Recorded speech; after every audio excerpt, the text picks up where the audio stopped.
கண்ணை மூடிட்டு பார்த்தா இரவுல இருண்டா தான் தெரியும், கண்ணை திறந்து பார்த்தா தான் தெரியும். திரு ஸ்டாலின் அவர்களே, கோவைக்கு பல முறை வந்துட்டு போயிருக்கிறீங்க. அனைத்து இந்திய அண்ணா திராவிட முன்னேற்ற கழகத்தினுடைய சாதனை இந்த பாலத்தை பார்த்தாலே அதற்கு சான்றா இருக்கும்.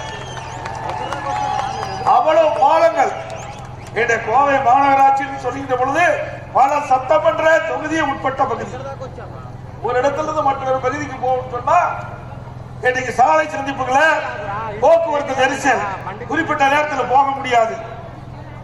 அதனால இங்க இருக்கின்ற அறிவிச்சவர் எஸ். வேலுமணி அவர்கள், இங்க இருக்கின்ற சட்டமன்ற உறுப்பினர் அறிவிச்சவர் ரஹ்மான் அர்ஜுன் அவர்கள், ஜெயராம் அவர்கள், அதே போல நம்முடைய மாவட்ட செயலாளர் குமார் அவர்கள், அருண்குமார் அவர்கள் போன்றவர்கள்லாம் கோரிக்கை வச்சாங்க. இதுக்கு முந்தைய அதிமுக ஆட்சியில் இருக்குமா அம்மா இருக்கும் போதும் இந்த திட்டத்தை கொண்டு வரதுக்கு முயற்சி செஞ்சோம்.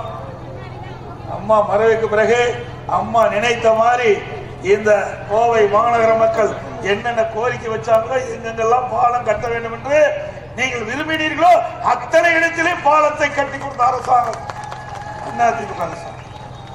நாங்க பாலத்தை கட்டிக்கிறோம், ஸ்டிக்கர் ஒட்டி அவர் வந்து திறந்துட்டு கார்ல அழகா ஒய்யாரமா போற செஞ்சது நாம. உண்மையா இல்லைங்களா? நாம தானே செஞ்சோம். அதிமுக ஆட்சியில் தானே இந்த பாலம் கொண்டு வந்து கட்டணும். போகும்போது சொல்றாரு அழகா பாலம் இருக்குன்னு. அழகாத்தான் இருக்கும் அது, ஏன்னா அதிமுக ஆட்சியில் கட்டப்பட்ட பாலம். அது மட்டுமல்ல, மூணாவது கூட்டுக்குடி திட்டம். கோவை மாநகராட்சி மக்கள் எங்களுக்கு குடிநீர் பிரச்சனை இருக்கின்றது, அதை நீங்கள் சரி செய்ய வேண்டும் என்ற கோரிக்கை ஏற்று மூன்றாவது கூட்டுக்குடி திட்டம் 1100 கோடி திட்ட மதிப்பீட்டை செயல்படுத்தி முடிக்கின்ற நிர்வாகில ஆட்சி மாற்றம் ஏற்பட்டு, ஆட்சி மாற்றம் ஏற்பட்ட பிறகு திமுக ஆட்சிக்கு வந்தது. துணை முதலமைச்சர் உதயநிதி ஸ்டாலின் வந்து அவரு பங்குக்கு ஸ்டிக்கர் ஒட்டி அவர் ரிப்பன் கட் பண்ணி திறந்து வச்சுட்டு போயிட்டார். யார் பெற்ற பிள்ளைக்கு யார் பேர் வைக்கிறார்? சிந்திச்சு பாருங்க. செஞ்சது கஷ்டப்பட்டு நாம, ஆனா ஸ்டிக்கர் ஒட்டி அழகா திறந்து இவர்கள் கொண்டு வந்த திட்டம் மாதிரி மக்களுக்கு காட்சி அளிச்சு கொண்டிருக்கிறார். எல்லா திட்டமுமே பெரும்பாலும் கோவை மாநகராட்சியில மக்கள் பயன்பாட்டுக்கு கொண்டு வருகின்ற பெரும்பாலான திட்டங்கள் அதிமுக ஆட்சியில் கொண்டு வரப்பட்ட திட்டங்கள். அவர் திறக்கத்தான் முடியும், கொண்டு வர முடியாது.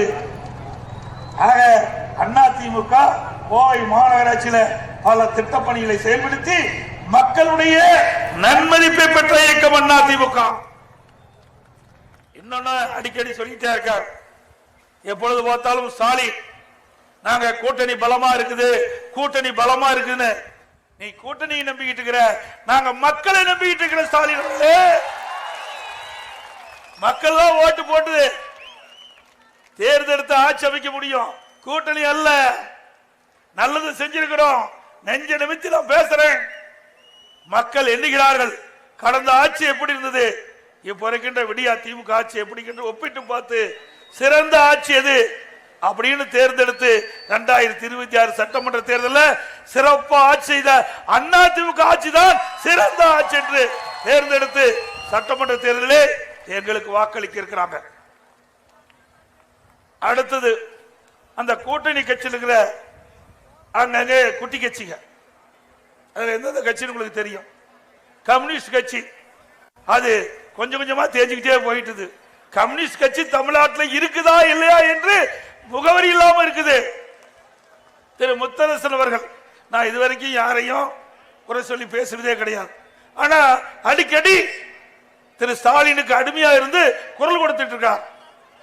தமிழக மீட்போம் என்று சொல்றீங்களே, எப்படி மீட்போங்கிறோம்? இந்த தேர்தல் மூலமா தான் மீட்போம். எப்படி மீட்போம்னா தேர்தல் மூலமாக மீட்போம். ஏன்னா கொடுமையான ஆட்சி நடந்து கொண்டு இருக்குது, குடும்ப ஆட்சி நடந்து கொண்டு இருக்கின்றது. மக்களுடைய பிரச்சனையை தீர்க்க முடியாத அரசாங்கம், திறமையற்ற அரசாங்கம் பொம்மை முதலமைச்சராக காட்சி அளித்துக் கொண்டிருக்கின்றார். ஆக வாரிசு அரசுக்கு முற்றுப்பைக்கின்ற தேர்தல். இந்த தமிழ்நாடு ஒரு குடும்பத்தின் பிடியிலே சிக்கிக் கொண்டு தவித்துக் கொண்டிருக்கிறது. அதிலிருந்து தமிழகத்தை மீட்போம். அதுதான் எங்களுடைய லட்சியம். ஆகவே திரு முத்தரசன் அவர்களே, உங்க கட்சி மாதிரி எங்க கட்சி நினைச்சிடாதீங்க. எப்பொழுது பார்த்தாலும் அண்ணா திமுக பிரச்சனை இருக்குதுன்னு, பிரச்சனை என்ற பேச்சுக்கே இடமில்ல. பிரச்சனை எங்க இருக்குதுன்னா உங்க கூட்டணியில் தான் இருக்குது. திமுக தலைமையில் இருக்கின்ற கூட்டணியில் தான் பிரச்சனை இருக்கின்றது. அண்மையிலே மார்க்சிஸ்ட் கம்யூனிஸ்ட் கட்சியுடைய தலைவர் இன்றைக்கு புதுசா வந்திருக்கிறார் திரு சண்முகம் அவர்கள். அவர் அடிக்கடி பேசிவிட்டார், திமுக ஆட்சியில மக்களுடைய பிரச்சனை தீர்க்கல, இப்படியே போயிட்டு இருந்தா தேர்தலில் ஜெயிக்க முடியாது என்ற ஒரு கருத்தை அவரே வெளியிட்டிருக்கார். அண்ணா திமுக பலம் வாய்ந்து கொண்டிருக்கின்றது.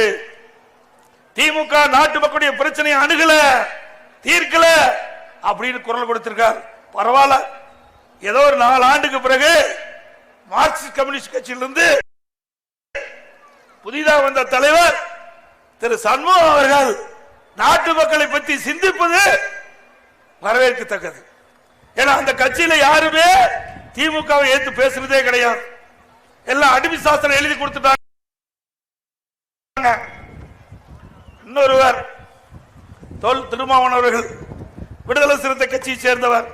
அவர் பேசுறார், அண்ணா திமுகவும் பாரதிய ஜனதாவுக்கும் இணக்கமா இல்லைன்னு. நீங்க கண்டுபிடிச்சீங்களா? உங்களுக்கு டாக்டர் பட்டம் கொடுத்தோம், ஏன் நோபல் பரிசா கொடுத்துடலாம். எங்களுக்கும் எங்க கூட்டணி கட்சிக்கு இணக்கம் இல்லைன்னு சொல்வதற்கு நீங்க யார்? வந்து பாருங்க, அண்ணா திமுக பாரதிய ஜனதா கட்சி, அங்கே ஐஜேகே, இன்னும் பல கட்சிகள், ஃபார்வர்ட் பிளாக் எல்லாம் வந்திருக்கிறாங்க. நாங்கெல்லாம் ஒன்றாத்தான் இருக்கிறோம். ஆனா உங்களுக்குள்ளதான் கருத்து வேறுபாடு இன்றைக்கு வெளிப்பட்டுக் கொண்டிருக்கிறது. திரு திருமாவளவன் குறிப்பிடுகிறார், தமிழகத்திலே கூட்டணி ஆட்சி தான் எங்களுடைய கொள்கிறார். அப்படின்னா உள்ள வச்சுக்கிட்டு வெளியுள்ளதான பேசிட்டு இருக்கிறீங்க. உள்ளுக்குள்ள என்ன, எப்படியாவது கூட்டணி ஆட்சி வரக்கூடாதா அப்படின்னு உள் மனசு சொல்லுது. வெளியில இல்ல இல்ல இப்பெல்லாம் கூட்டணி ஆட்சிக்கு வாய்ப்பு இல்ல அப்படின்னு அவரே பதில் சொல்றார். 2 கருத்தையும் திரு திருமாவளவன் அவர்களை குறிப்பிடார். நாங்க சொல்லல, அவர் சொன்னதா இங்க சொல்றோம். ஆக உங்க கூட்டணிக்குள்ளதான் மிகப்பெரிய குழப்பம் காணப்படுகிறது. அண்ணா திமுக ஆட்சியில் அப்படி இல்ல. நாங்க கூட்டணி அமைச்சோம், மத்திய உள்துறை அமைச்சர் வந்தார், அவரை நான் சந்தித்தேன். ஐடிசி ஹோட்டலுக்கு கூட்டணி பேச்சுவார்த்தை முடிக்கப்பட்டு நானும் அறிவிச்சவர் வேலுமணி அவர்கள், எங்கள் துணை பொதுச் செயலாளர், கழக நிர்வாகிகள், பாரதிய ஜனதா கட்சியை சேர்ந்த நிர்வாகிகள், மரியாதைக்குரிய மத்திய உள்துறை அமைச்சர் அமித்ஷா அவர்கள் அங்கே நிருபர்களை சந்தித்து பேட்டி கொடுக்கின்ற பொழுது பாரதிய ஜனதா அண்ணா திமுக கூட்டணி அமைக்கப்பட்டு விட்டது, எங்க கூட்டணிக்கு அண்ணா திமுக தலைமை தாங்கும் என்று குறிப்பிட்டார். எங்கள் கூட்டணி வெற்றி பெற்ற பிறகு அண்ணா திமுக ஆட்சி அமைக்கும் என்று குறிப்பிட்டார். எங்களுடைய கூட்டணி முதலமைச்சர் வேட்பாளர் இபிஎஸ் என்று குறிப்பிட்டார்.